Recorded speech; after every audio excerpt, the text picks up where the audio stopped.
And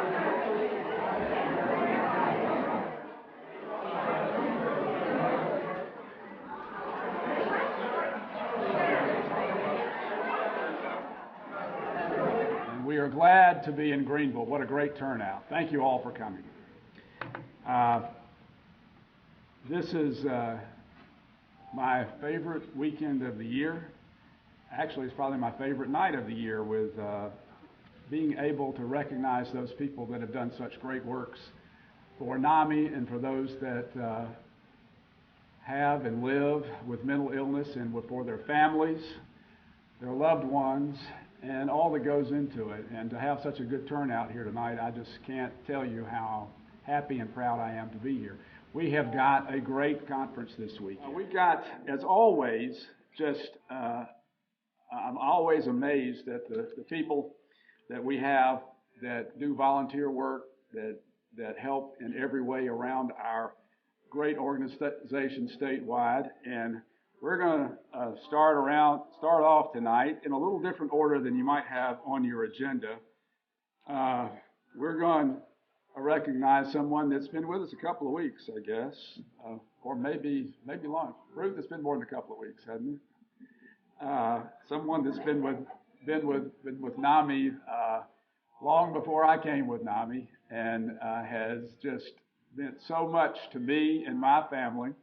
And to bringing out people in Lawrence, she could get people to come to her conference that I could never get to come to mine. She got our national NAMI president to come to an affiliate meeting in Lawrence, South Carolina. She got the athletic director of Clemson,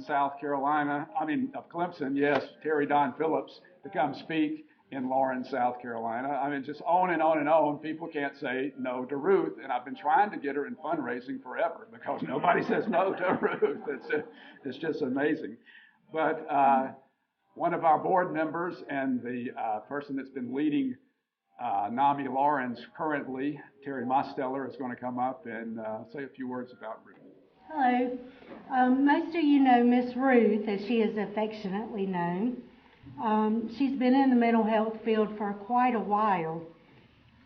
She started out with Beckman Mental Health. Sometime, she can't remember if it's been 41 or 42 years. But she told me back in the 60s that the counties used to set aside money for the mental health centers in the county. And sometime around 70 or 71, they decided they didn't want to do that anymore. Well, you can imagine, they got a phone call from Miss Ruth. And I'm fairly certain that council member got an earful, especially when he said to her, "We gave you the land for your building." And her response to that was, "So what? That doesn't take care of people." He told her she needed to be on the Beckman board, and that's where her journey began. During her 41 plus years on the board, not only did she earn the respect of the whole Beckman mental health staff, but she earned the respect of her senators, her councilmen, and the representatives in her area and other areas. And I can tell you that when you go to Columbia, the senators already know that you're coming because Miss Ruth's already sent them a letter from Miss Ruth. And he always says as he comes out of the office, after he's talked to the Beckman board, "Please, whatever you do, pick up the phone and call Miss Ruth and tell her that you got to see me, or I will be in so much trouble." So, she just has that kind of personality. She's got this little meek and mild voice, but what she says, people listen to.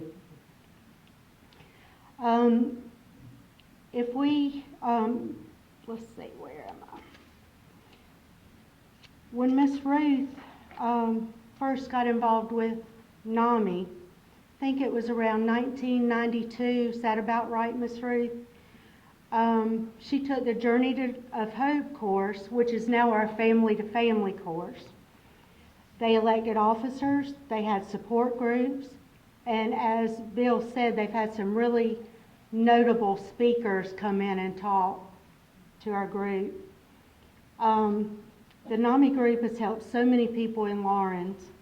It's amazing. And our hope is that we can continue Miss Ruth's dream. Anyway, I don't think there's enough words to say how special Miss Ruth is to everybody. But if you will please welcome Miss Ruth for the Lifetime Achievement Award.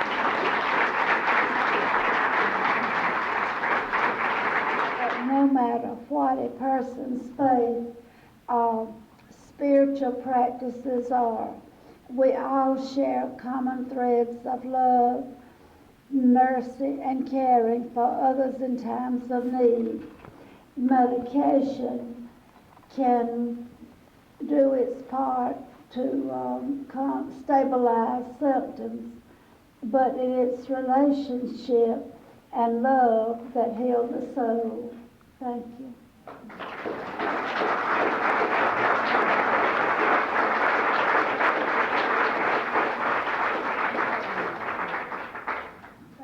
I certainly want to join everyone in saying that if we had more members like Ruth, that we would be further along in the mental illness recovery. We sure would. So thank you. Thank you so much. As moving along, we're going to talk now about our best recovery members. And the first one coming up, I guess, is going to be introduced by Mandy Medlock from NAMI Mid-Carolina. Thanks, Mandy.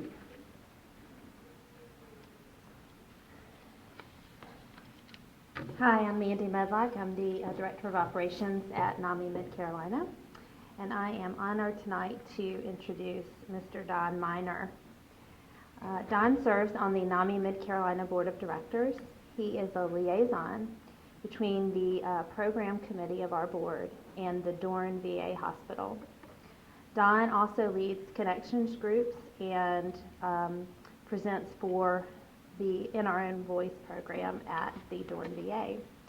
He makes numerous presentations for the NRN Voice program each month at the Dorn VA and has recently traveled to Washington, D.C. on behalf of NAMI South Carolina to become certified to teach others to lead connections groups. Don traveled to San Antonio, Texas last year to represent NAMI Mid-Carolina at the NAMI National Convention. He does an excellent job advocating for other consumer members and especially for his fellow veterans. Don, come on up.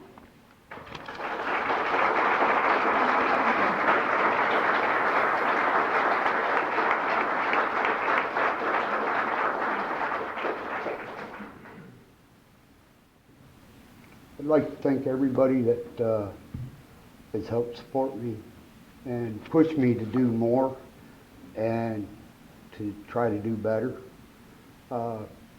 Last year you wouldn't have seen me up here.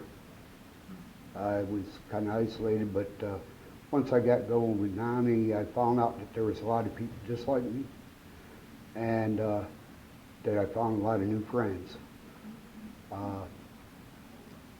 I got talking with Mandy about joining NAMI, and then she suggested that I get a little training, maybe want to do some connection groups or something like that. So I got trained for that. Now I got trained for In Our Own Voice.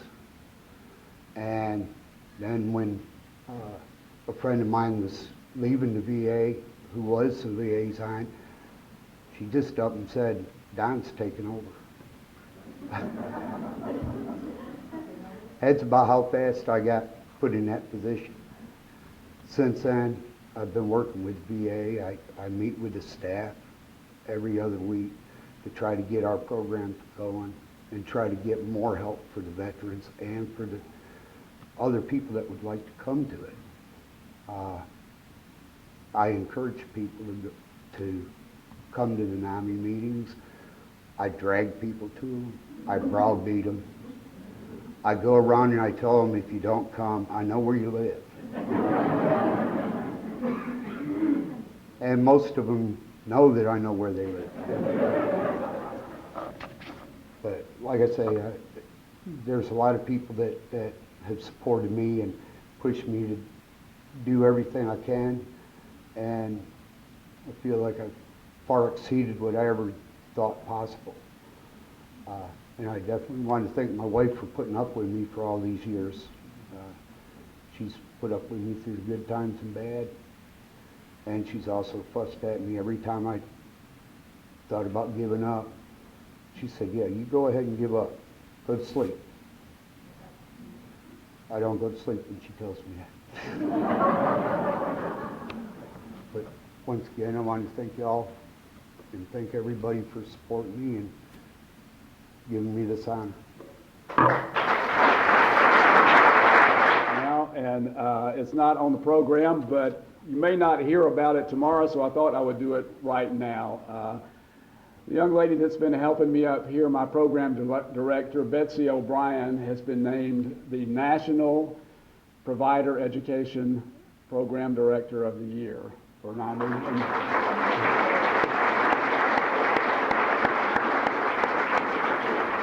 And she will be getting an award in a couple of weeks in Washington, D.C. Also, at that same conference in Washington, D.C., Greenville's own Fletcher Mann will be getting an award as a trainer for In Our Own Voice as the best in the country. So thank you both. Fletcher, stand up. Thank you. Thank you. I'm fortunate to have such a talented staff. Now we get to keep going and having some more fun. It seems like Mandy was just here, but we're going to talk about our Mental Health Professional of the Year, and since Mandy was instrumental in making this happen, she's going to get to talk about it some more. So thank you, Mandy.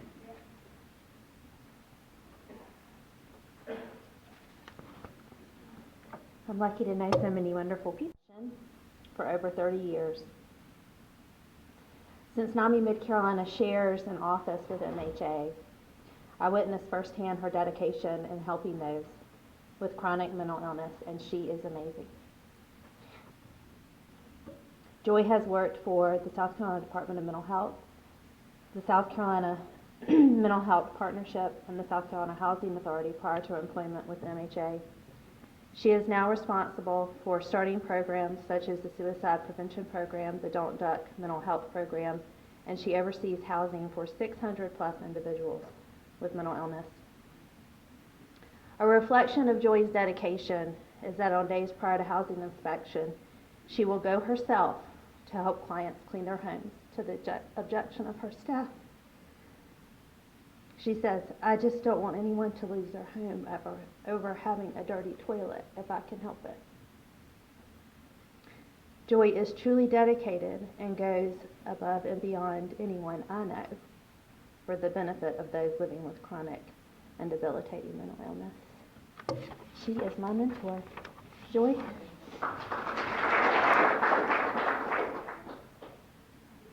Well, words to say. I certainly appreciate those kind words from Mandy. There are several people here tonight that I would like to thank. My board chair is here from Mental Health America and has been with our board during lots of growth. My family is here, and my staff is here. I have a lot of staff members here, and we could not do what we do without the staff that I have. Mental health is a passion of mine. It's definitely housing is my passion.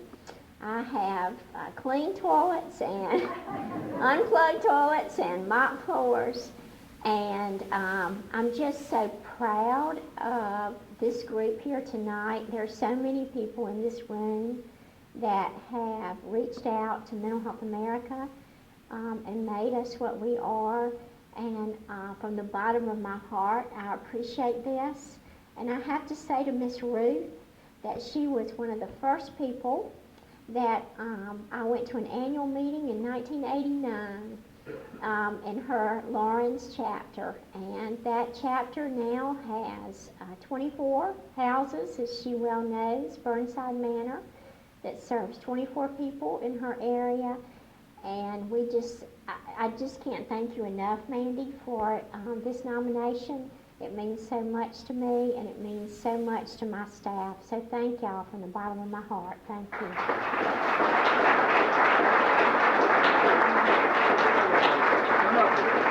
Tonight, and it's just, I think it's something that we really need to do more of. Stigma is the thing that I guess separates mental illness from a lot of the other illnesses. It's the thing that I think if the more of us that come out to events like this talk about that I have a son with mental illness, and I wouldn't be here tonight if it wasn't for him. And if we get people like Ruth did, and get Terry Don Phillips, the athletic director at Clemson, to come about and talk about his son with schizophrenia, it just makes all the difference in the world when people listen about our stories that are going on. And things are changing, you know, and I say this a lot. When I was a kid, people didn't say the C word, and that was cancer. But now, you know, I think that has changed tremendously, and I think it'll change tremendously for those with mental illness as well. So I'm going to have Joanne Beakley from our NAMI Beaufort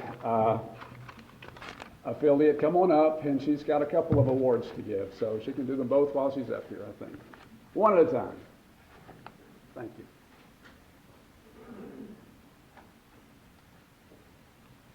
Thank you. These awards were nominated by the NAMI Beaufort County Consumer Council and myself. The first award for Stigma Buster of the Year is for Christine Micucci. And Christine is a NAMI Beaufort County member who exemplifies a person living with mental illness who does not let this illness define her. I would like to summarize a recent letter from Christine. I was born in Japan and adopted by an American mother at age 5. In childhood, I was confused by unusual behaviors, and it wasn't until I was 20 years old that I was diagnosed with dissociative personality disorder.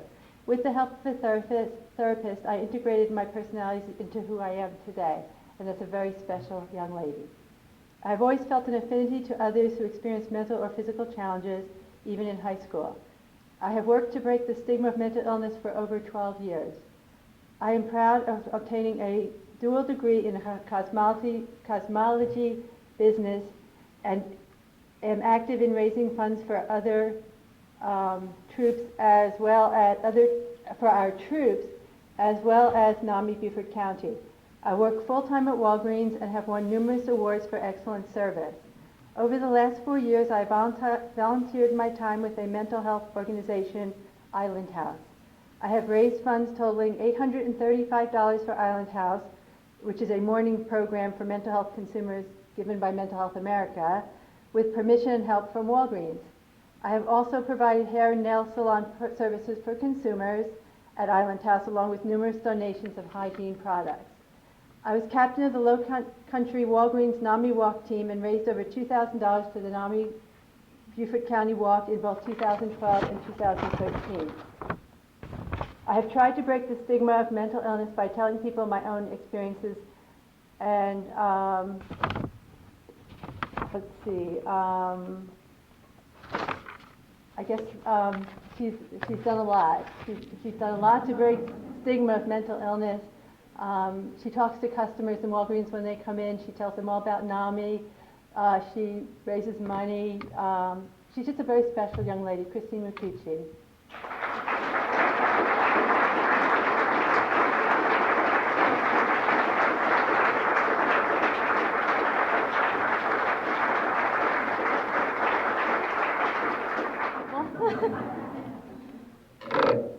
Just in the last year or so, I decided to be part of the In Our Voice, advocate, and so I can advocate to people a message. Just because I have my challenges does not make me any different than most people. I just have to go about it in a different way and prove it to you that I can do it like everybody else.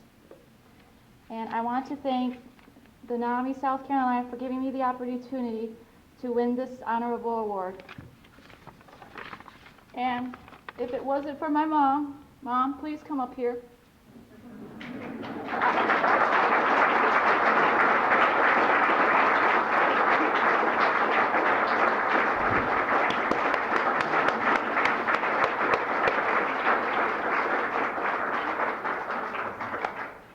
wouldn't be here tonight with you all. She believed in me even when many people doubted me of my success in life. So please give her another round of applause.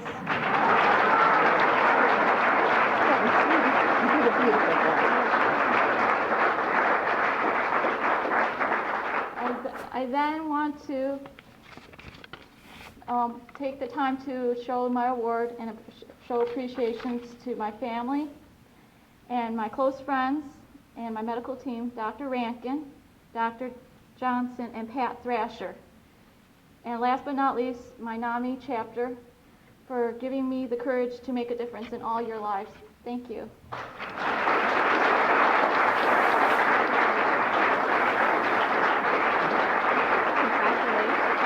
From 1997 to 1999, Bob taught tennis at the YMCA in Seneca, New York, and had a home business as a tennis racket stringing member from 2003 to 2005. Bob participates in PTR symposia annually to keep his membership current and relevant. Bob formed the NAMI Tennis Exercise Group, NAMI Beaufort County Tennis Exercise Group, in 2013 on Hilton Head Island, which is open to all new NAMI Beaufort County consumers and family members at no charge. As a PTR instructor, Bob was able to get gently used tennis rackets donated to the group by the PTR Association on Hilton Head Island. Because of his commitment to the project, the Consumer Council paid for the correct footwear for the consumer participants. Bob used the tennis courts at his condominium complex to hold the exercise practice. He has inspired his students to continue to participate in tennis, some at the tennis courts near where they live, and some to take up tennis where they had given it up many years before. Additionally, one of Bob's students has been inspired by a tennis exercise group to work out with a personal trainer. Bob and members of his tennis exercise group have provided limited community service opportunities to some area, middle, and high school students who play tennis. Joe and Binkley, yours truly, and Bob Rupp entered the Datoa Island Summer Splash Tournament in June 2014 and won the combined doubles championships. All of these examples of Bob's attitude of good sportsmanship have busted the stigma of mental illness in many ways. He has a consistently positive attitude about life and the challenges life has handed him, and his naturally good nature is infectious. NAMI Beaufort County and the surrounding community are enriched by his spirit of volunteerism and love of tennis. Bob Rupp.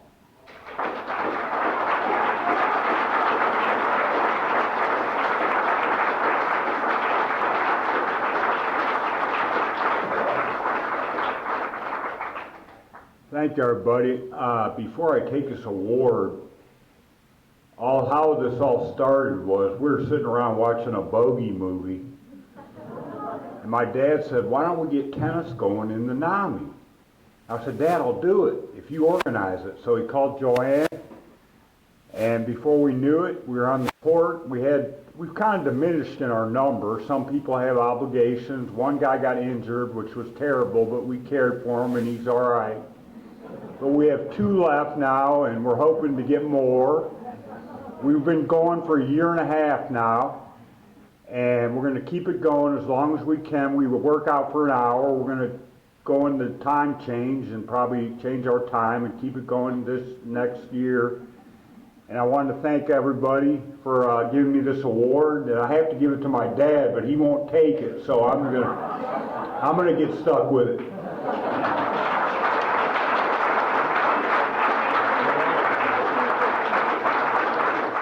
About when I first came to NAMI in around, I guess, 2001. I walked into my first meeting and didn't know anything about what NAMI was about, and this lady named Caroline Meyer came up to me and said, "Hi, I'm Caroline Meyer. Who are you?" I said, "I'm Bill Lindsay." She said, "Great, Bill. What do you want to volunteer for?"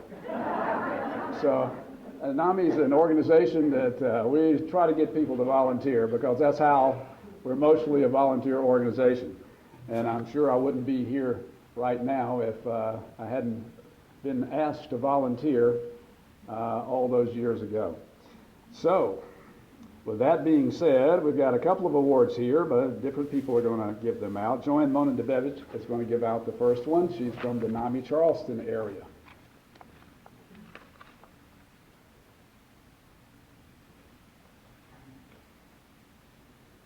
This is for Volunteer of the Year.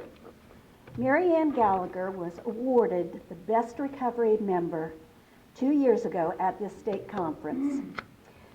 Since that time, Mary Ann is now a connection support facilitator, in our own voice presenter, on the provider education team. Mary Ann has recently trained for the peer-to-peer course, and she is a member of the Parents and Teachers as Allies. She is also a state trainer for NAMI Connections. I don't know how she does it. Her first training class will be held next weekend in Charleston. Mary Ann always has positive attitude and positive things to say about NAMI, always encouraging other members to get involved. Mary Ann is so very deserving of this award.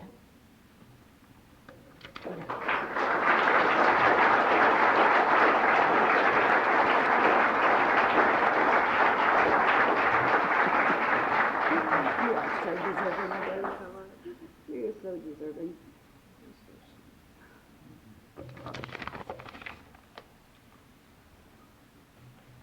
Good evening. Thank you, NAMI South Carolina, for presenting me with a Volunteer of the Year award, and to Joanne for nominating me. I am truly amazed by winning this award, and receiving it is an awesome honor and privilege. 5.5 years ago, I attempted to take my own life. As I recovered, I began volunteering in the same program where I had received treatment. A special presentation was scheduled to take place that day.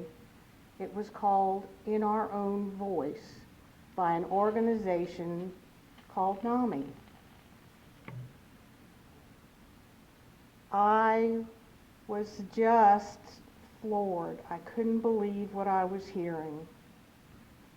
And that In Our Own Voice performance was the impetus for my involvement in NAMI. After the program, a kind and patient representative talked to me at length about NAMI, and she invited me to a connection support group that evening.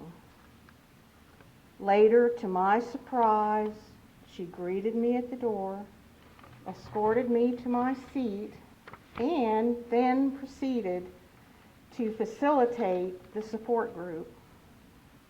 That was the beginning of my mentorship with this vibrant and dedicated NAMI volunteer. She shared with me everything she had learned about NAMI and encouraged me to pursue a life in recovery while giving back by volunteering in the NAMI organization. What I saw in that volunteer was passion. She wanted her cause to generate a major positive impact in my life. She had integrated this purpose and passion into her own daily life and set by example the epitome of what being a NAMI volunteer can do to improve the quality of someone's life.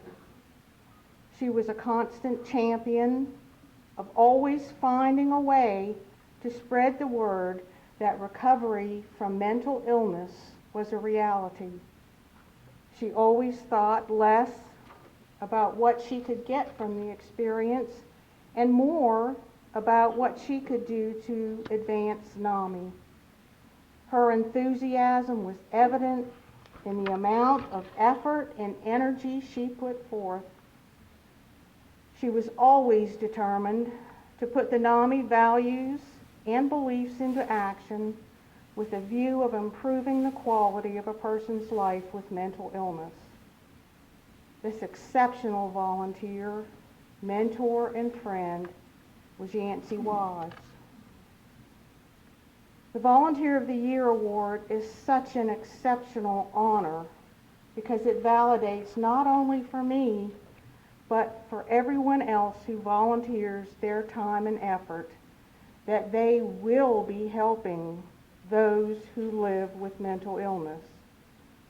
The values I learned from Yancey and share with those in need are a prime example of how this is intended to promote recovery. Volunteering is not unlike the passing of a torch. The fidelity of NAMI continues through each volunteer who gives their time and knowledge to someone new. To quote the American clergyman and orator Edwin Hubble Chapin, every action in our lives touches on some chord that will vibrate in eternity. Thank you once again, NAMI South Carolina, for presenting me with this prestigious award. Thank you.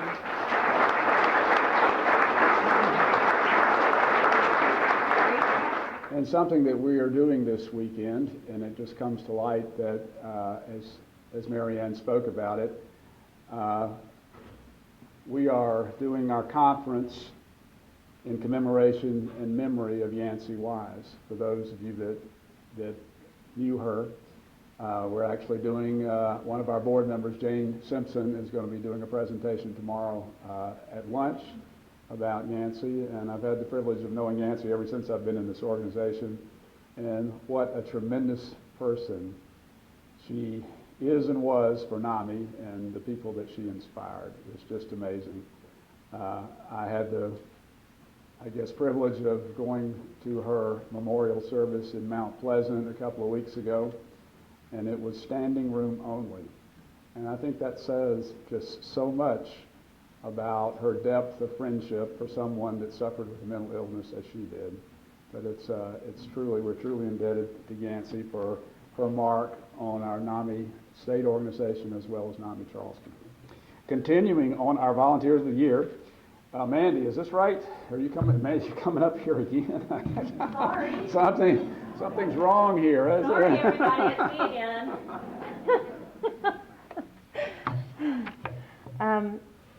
I'm privileged to introduce our second Volunteer of the Year, Tracy LaPointe.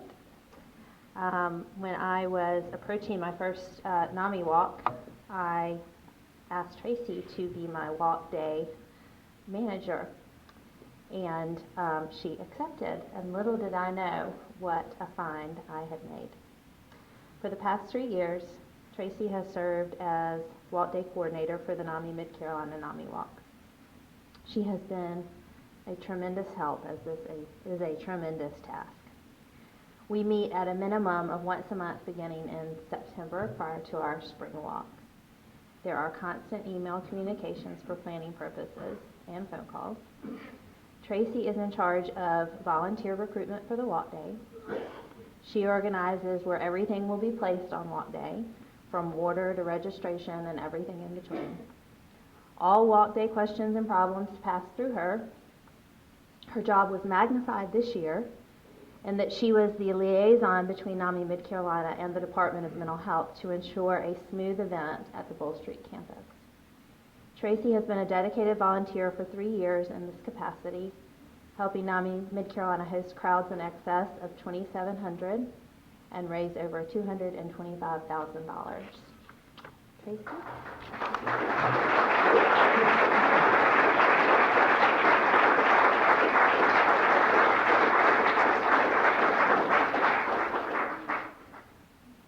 It's funny that you say that. The first time Mandy asked me to be walk day manager, I wondered if she meant a different Tracy. We meet a lot, we do a lot of work, but in those after a long day of work meetings over at NAMI Mid-Carolina, I get to spend the evening with my friends planning a fun event. I've made lifelong friends, genuine friends, in this force of nature right here, and if you don't know Mandy Medlock, you really need to. She's the only person who I think I would give all this for, and she's the only person who can get me to dance in public. In addition to that, yes, we do a lot of heavy lifting, we do a lot of problem solving, but She's there for me every step of the way. So is my gorgeous husband, Aaron, who is in the front there. He is anything I get my son to supportive 100%. And Dawn is there with us, hauling and out before dawn, just like Aaron is, or up all night making dog bandanas, whatever Miss Mandy needs. This is an honor for me, not only because Mandy has chosen me, but because I really do feel like I receive more than I give from you. And I will be there for you as long as you need me. So thank you so much. Thank you.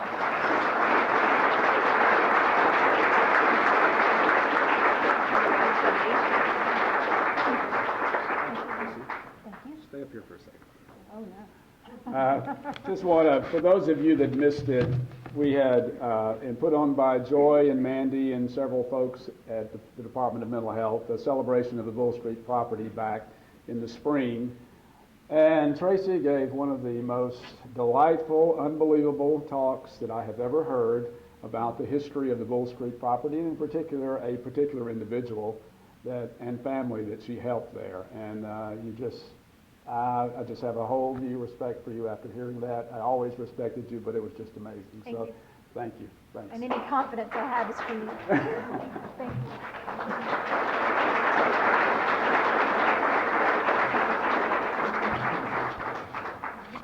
Okay, next up is the Psychiatrist of the Year, and Bill needs to come up here. I guess that's me. So, so we, this is a great award. We just get, such a rare opportunity to acknowledge those folks that really do so much good for us and our loved ones. And our Psychiatrist of the Year this year is Dr. Kimberly Rudd. And I want to give a little bit about, I'm not going to read all this stuff because I have pages and pages of things that she has done, but I'm going to read a little bit about her professional background and then tell you a little bit about what she has done for me and NAMI and some of the other things around. But Dr. Rudd currently works for the South Carolina Department of Mental Health as the Medical Director for the Division of Inpatient Services and Director of Medical Services for the Division of Long-Term Care. Dr. Rudd has worked with DMH since 2008 and became Director of Professional Services at Tucker in 2011. Prior to that, she was in training in the College of Charleston Medical School at the University of South Carolina School of Medicine, graduated with honors. She has finished general psychiatry and residency and geriatric fellowship at Palmetto Health, University of South Carolina School of Medicine, and became board certified in psychiatry and geriatric in psychiatry 2009, geriatric in psychiatry in 2010. And she has worked just endlessly in different parts of the Department of Mental Health, and I'm not going to go into all of those areas. She has been a part of our organization a few years ago. She was held one of the Ask the Doctor sessions when we were in Columbia, and just did a fantastic job with her knowledge and expertise. And as many of you know, that our Ask the Doctor sessions is one of the most popular sessions that we do every year at conference. We always have people that want to know anything and everything that the psychiatrist there can tell them, and we'll continue with that tomorrow. We'll have Ask the Doctor sessions. But after going to Tucker and taking on this tremendous challenge in geriatrics, she also serves and administers to the sexual violent predators that happen to come under the Department of Mental Health. And she had actually when I first called her about this award, she was on her way out there to do a consult. And besides that, she took time out of her busy schedule to go over all the policies and procedures for the South Carolina Department of Corrections. You might have heard that there was a class action suit against the Department of Corrections, and they sought help from the Department of Mental Health, and Dr. Rudd just went through it point by point and just actually laid it open on the line to the things that they were doing incorrectly, and it was something that needed to be done, and I was in awe of it at the presentation when I saw it that day. And the director of SCDC said, we need people like that that let us know where we need to go. And so it was a great thing that she did. Anyway, I want her to come up here. Dr. Kimberly Rudd's our NAMI Psychiatrist of the Year for the 2014.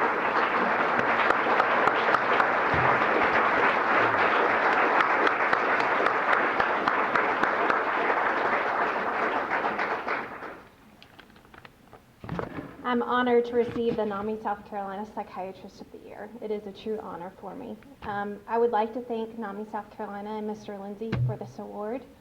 I could not have made it this far in my early career as a geriatric psychiatrist without the support of my family. My husband Jason, who's here with us, my two boys, Hunter and Harrison, my mom, Vicki, who was unable to join us here, and my dad, Howard, who is with me here today. I would like to thank my supervisor, Versi Bellamy, who has been fully supportive and has encouraged me in my pursuits of making our hospitals and nursing homes centers of excellence. I would also like to thank the South Carolina Department of Mental Health, to include our senior management team, Mr. McGill, and the Commission. It has been a true honor and privilege to work in the field of psychiatry and in geriatrics, and help treat those persons with chronic and persistent mental illness in their recovery. With the many challenges we face in medicine, and of course the growing shortage of psychiatrists, we will have to continue to work together as a team, being innovative and collaborative in our approaches. Thank you again for this award. Well, or what needs to improve, and that are some of our reporter media persons of the year. And first up, we're going to have Tracy Barr is going to introduce one of our speakers coming in. Tracy from Greenville. Tracy also received an award here not so long ago. Thank you. Well, as you probably know, every year NAMI South Carolina awards a particular person in the media whose reporting shows respect for persons with mental illness and the problems that they face. This year's co-recipient of NAMI's Media Person of the Year is Tim Smith of the Greenville News, specifically for his reporting on Judge Michael Baxley's ruling against the South Carolina Department of Corrections and its mistreatment, many would argue torture, of some of its mentally ill inmates. When these stories started appearing in the Greenville News back in January, I started to get really angry about what I sensed was a lack of outrage on behalf of South Carolina's citizens. So when Bill Fox, the managing editor of the Greenville News, invited readers to drop him a line of about what might be on their minds, I jumped at the chance to do that, being the squeaky wheel that I can tend to be. Before I knew it, Mr. Fox had scheduled a time for me to meet with Tim. And I went down to the Greenville News here in Greenville on Main Street, and I was waiting for him, and I was really nervous because I first of all, journalists and writers have always been my heroes in life. But mostly I was worried he was going to be very young and maybe a little wet behind the ears and maybe a little preppy, and I don't know why that made me nervous, but it was something about being preppy that made me nervous. And all of a sudden this guy walks up, and he looked like he had been around the block a time or two, and he had on these really big cowboy boots and this really big cowboy hat, and I thought, all right, things are looking up. Well, he then proceeded to meet with me for a significant chunk of time, and he really just listened to my point of view as a person with a serious mental illness, and I also wanted to sort of present NAMI's point of view on that terrible story, and he really did listen. The South Carolina Department of Corrections story is not over, I'm sure, and I look forward to reading more of Tim's coverage. In the meantime, I want to thank Tim on behalf of NAMI, as well as all of us who are in this fight. The more these kinds of stories are told, the more hope I have that someday people who have mental illness won't feel ashamed of themselves, and that includes me. So I know it's no Pulitzer, but we really do appreciate the attention that Tim's stories have put on a very important story, and we really just do thank you for all your hard work. Keep it up. Good job.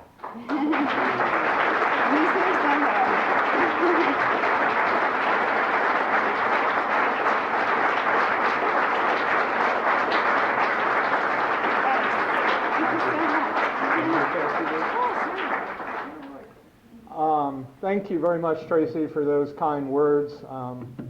It's probably the first time anyone described me as being around the block a time or two, but I can tell you that members of my youth group and my children would wholeheartedly agree with that assessment. I want to say thank you very much for this very special honor, and I know the newspaper is also very proud of this honor. We are focused very much on the community right now, so being recognized by members of the community is very, very important. And so this award means an awful lot more than recognition by a journalism committee somewhere. I also want to say thank you for inviting me to witness some very special stories that represent the mental health community. It's been very heartwarming as well as educational to hear some of the other recipient stories and what's going on with the mental health community.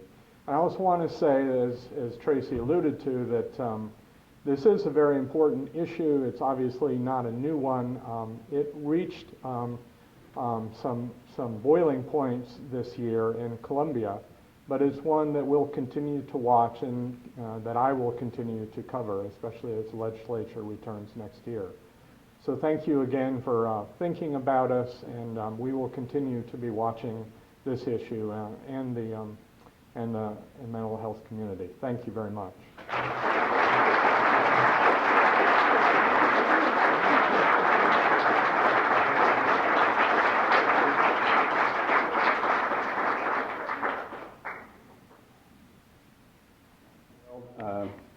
Tim actually came to the State House and covered our Mental Health Advocacy Day this year.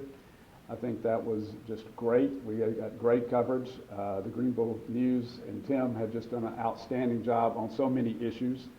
I know that I was at numerous hearings in the SCDC trial, and Tim was there.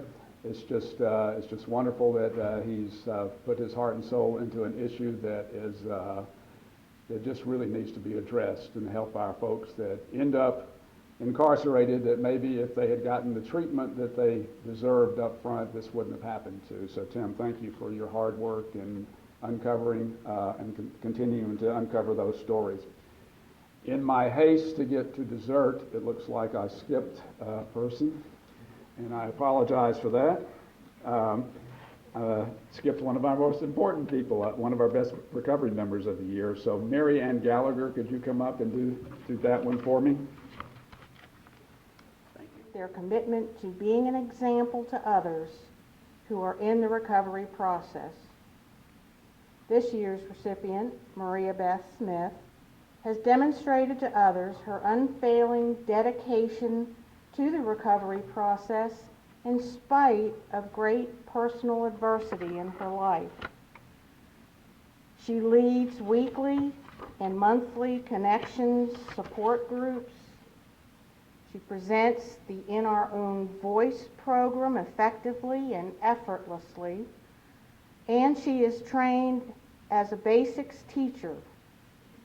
She is bright, compassionate, and ready to assist NAMI Charleston however she can, whether it's with the annual Christmas party or the spring picnic. Her recovery serves as a beacon of hope to everyone in her presence. I give you Maria Beth Smith, this year's Best Recovery Member.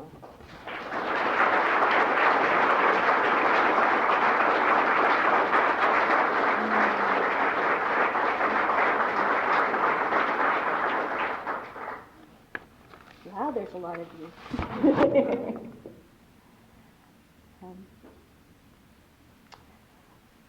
I wanted to say that my start with NAMI was about 3 years ago, I had my second major depressive episode and was in the hospital at MUSC, and Yancey Wise came, and that was my first connections meeting. And during that sad time, I wasn't sure where my life was going to be, what focus I had, what hope for the future there was, why I was even here. And at that time, a Bible verse came to me, and it was Jeremiah 29:11. For I know the plans I have for you, says the Lord. Plans to prosper and not to harm. Plans for good and not disaster. Plans to give you a future and a hope. What precipitated that hospitalization was my daughter decided to live with her father. And what had gotten me through my first major depressive episode was focusing on my children and taking care of them. And at that point in time, I no longer had my children in my house. And I was too sick to work. And I just didn't know what to do. So as part of my recovery, we incorporated the NAMI Connections meeting. And again, it was Yancey who invited me in, and West Ashley to my first meeting. And then I have to say that my parents were very, very supportive and came to the NAMI meetings as well. A few months after attending, someone asked me to do an In Our Own Voice presentation, and so I went and was trained. And again, I couldn't do much, but I could set aside those few minutes to talk in front of people. Then later, it was asked if I would become a connections facilitator. At that point in time, I felt healthy enough to do that. So I began at first just once a month, and now also weekly. December 19th of 2012, I got a phone call, and my second son had taken his life. And that was devastating for the whole family. But here again, NAMI, everyone was supportive, but they also gave me something to turn that negativity around and to give other people hope. And I was asked if I would become a NAMI basic facilitator.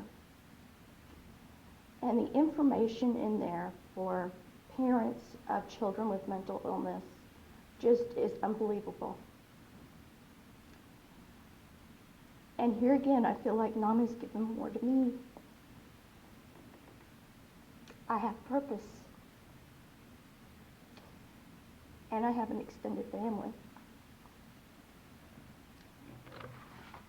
One of the last things I wanted to share with you is when I was thinking about that Bible verse was the principles of support in every connections meeting in the last two. And it just kind of brings full circle to me what I felt God was saying to me in that Bible verse. The 11th principle of support is we expect a better future in a realistic way. And the 12th is that we will never ever give up hope.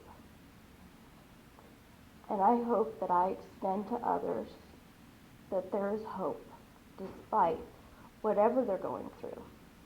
And there is a future. And that recovery means making a life worth living.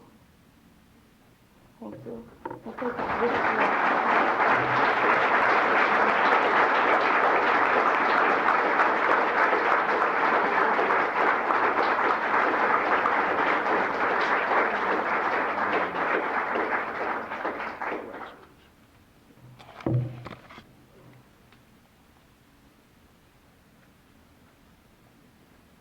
Fortunate enough to work in Charleston on a provider education team with Yancey for 2 or 3 years. We were on the same team together and got to know each other extremely well, and she became our Consumer Council representative on our state board, and we were asked to go to DC for a training session. And we went to DC and with a couple of other NAMI people, and my daughter, who had lived in DC the year before, had taken my wife and I to an Ethiopian restaurant there, and it was just a wonderful experience. So if you've ever been to one or not, but you eat with your fingers, and it's just great. And they had pictures all over the wall of all these famous people. I mean, everybody had eaten there from DC, up presidents and dignitaries and everything. And so we got in there, and Yancey is relatively prim and proper, and sat down, and the food came, and Yancey's laugh is infectious, as those of you know her, and she said, "Bill, there are no utensils." So and I don't know. It's one of my favorite memories of her. We're continuing on with our continuing in our media and reporter category, and Joanne Monadebevich is going to present again. Thank you.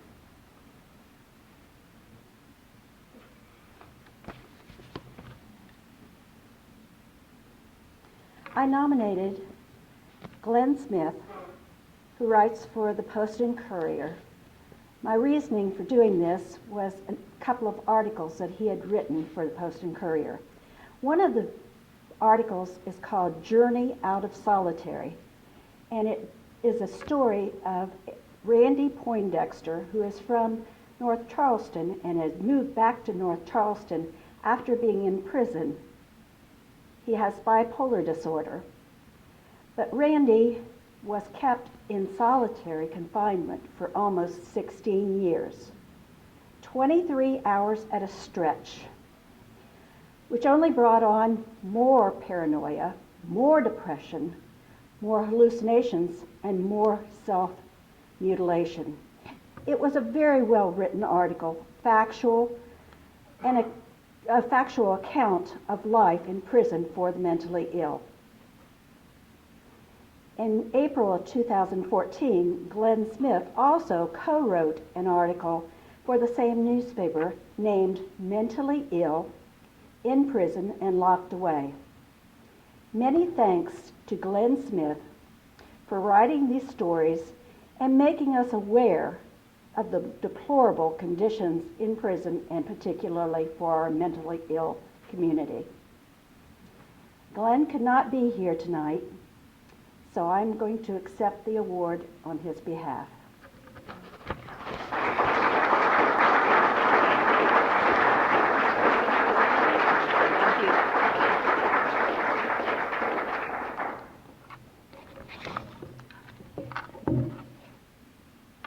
Now we're going to move on to Media of the Year. The Post and Courier has printed several eye-opening factual articles in the past year regarding mental illness. These articles have put a face on mental illness in our community, prison systems, and people living on the streets and in homeless shelters. A three-part series ran from April the 13th through the 15th, The New Asylums, South Carolina's Prison Mental Health Crisis. And it was written by three writers, Glenn Smith, Jennifer Berry Haas, and Cynthia Roldan, who all write for the Post and Courier. On June 15th of this year, the Post and Courier printed another outstanding story written by Glenn Smith. This story was the story of a man suffering from bipolar disorder and his return to North Charleston after spending almost 16 years in solitary confinement. We as a society need to know of these cases of injustice and matters that slip through the crack. Why? Why, you say? Why do we need to know this? Because I feel it is our duty to support and advocate for changes in treatment for the mentally ill in our community. Thanks to the PNC. And once again, Rick Nelson, who is the managing editor, could not be here. It seems that Glenn Smith and a group of other writers, along with his managing editor, are now writing a 5-series articles that started Wednesday and will be running through Sunday, I believe. And it is about another terrible aspect in our communities in South Carolina. It is regarding domestic abuse and deaths of women who are murdered or maimed by their spouse or boyfriend, someone who has told them that they love them. So I wish they were here, but I really applaud the fact that they're keeping up and doing the good work.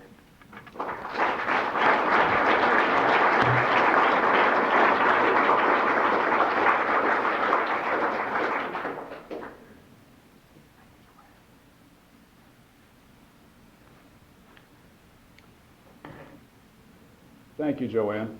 I'm going to go back to an award from earlier in the evening that it appears that the recipient is not here this evening.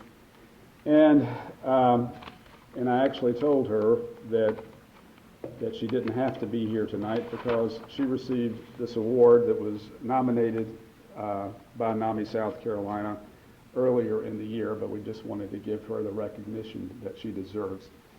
And for those of you, I'm not going to, she has a resume that is as long as, I think, Encyclopedia Britannica. I'm not sure. She's won more awards than anybody I know, but she is just a dedicated psychiatrist and researcher, and has recently not only the Dean of Psychiatry in Columbia at the Department of Neuroscience and Psychiatry, but is also the Associate Provost at the medical school. So that's just a huge honor in itself. We first honored her at NAMI in 2006 when we had last had our awards in Hilton Head, and she was an up-and-comer on her way and quite a researcher. She's since won numerous awards, so many that I can't even begin to read off for you, but we just thought that it would be great for her to be one of NAMI's exemplary psychiatrists. And this award goes out to a few, and I'm somewhere between 15 and 18 around the country each year. And so we did a nomination for Mira, and she received it, and she went to New York to receive the award a couple of months back, and I just wanted to let you know that she got that award, and that I'm sure she could be with us tonight if she could be. She has done numerous things for me. Not only she had helped plan not this one this year, but numerous of my conferences over the past several years that were held in Columbia, and she's been an integral part of the NAMI community. So we will get her award to her. Mira Narissima, did I not say that? And what's her name? Aren't you still on the Appalachian Trail?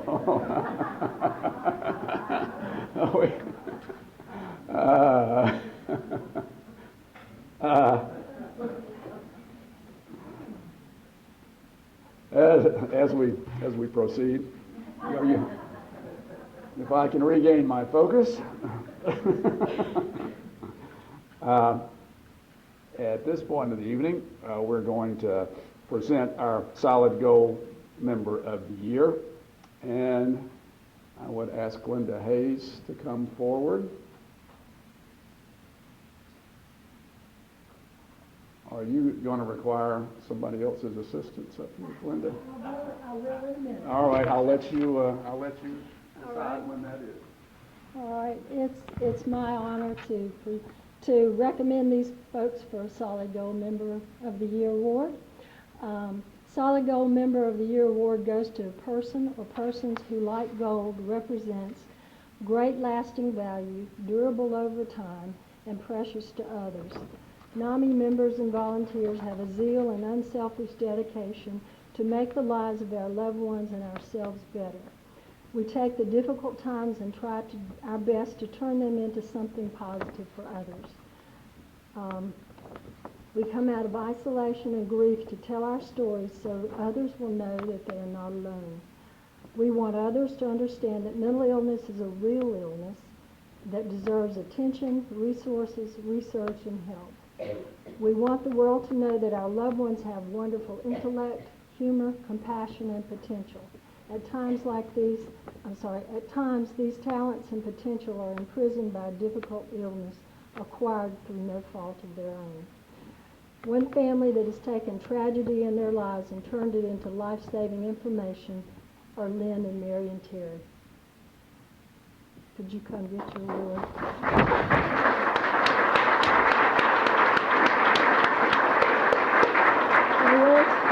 And where's Fred?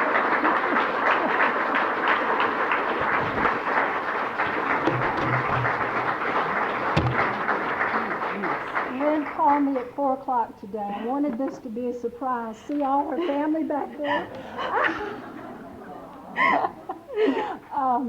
And I thought, oh no, she's not gonna come. And she was calling me to ask what to wear tonight. So I almost had heart failure, sir.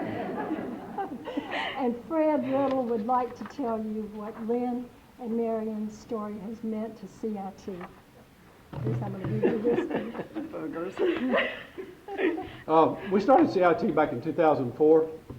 Just a little bit of good news, kind of divert, but in November we start South Carolina Department of Correction Training Center. We're going to do training for the South Carolina Department of Correction. So, be Donna and myself, sorry, we take care of you. You're part of it. Okay? We do a 40-hour course for people, emergency personnel. What happens? Monday, Tuesday, and Wednesday, we hit them hard with all kinds of mental illnesses, references, resources, and things like this. Kind of boring for most of our emergency personnel. They get really kind of sleepy. And then Thursday, we hit them with FACES. FACES is a part of this group that Lynn and Marion are part of. They come and tell us a story about Brian. Didn't know Brian. Wish I had. Okay? Brian seemed like the type of young man that I could sit down and eat wings and drink a beer with. No problem whatsoever. Probably also could have written him a ticket coming through Columbia for speeding. I don't know. But for sure. They come in and they share a tape that Brian made prior to his death. And you see police officers, little light bulbs come on up here. It's like, what? And it just hits them hard. And I can't tell you what they tell us after classes, how much they enjoyed it. But I think he's very proud of his mom and dad now. We are. And on behalf of the law enforcement officers and the CIT program in the state of South Carolina and Donna, we thank you for your time.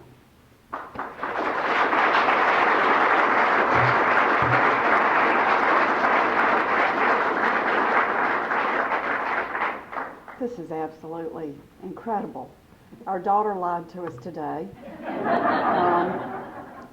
My mom, I called her before we drove into the parking lot and said, Mom, if you try to call and we don't answer, we'll be at the NAMI conference this weekend and we'll be in